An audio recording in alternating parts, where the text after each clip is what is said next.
Hola a todos y bienvenidos a mi canal. Hoy os traigo una receta muy fácil.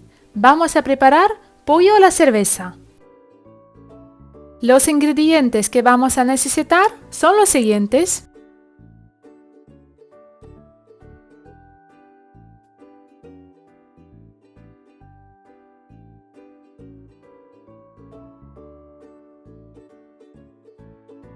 Dejaré todos los ingredientes y los gramos abajo en la descripción.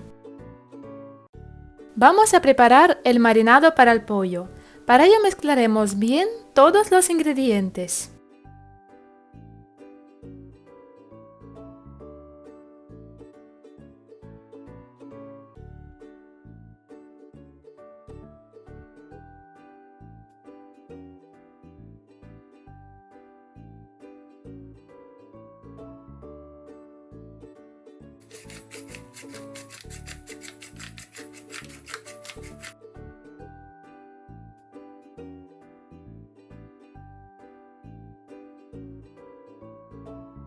Ponemos el pollo dentro y lo removemos para que se impregne bien.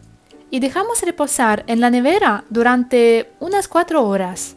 Cuanto más tiempo esté, más gustoso va a quedar. Yo suelo prepararlo de un día para otro.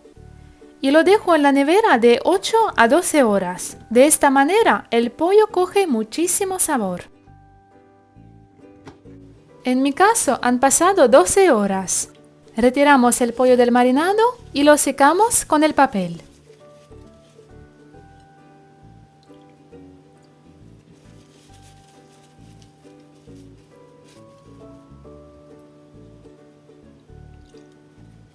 Llevamos el pollo al horno previamente precalentado a 200 grados. Lo vamos a dejar ahí durante unos 35 minutos. Lo vamos a hacer de la siguiente manera. En la bandeja de abajo ponemos más o menos 1 litro de agua. Y en la rejilla del medio colocamos el pollo.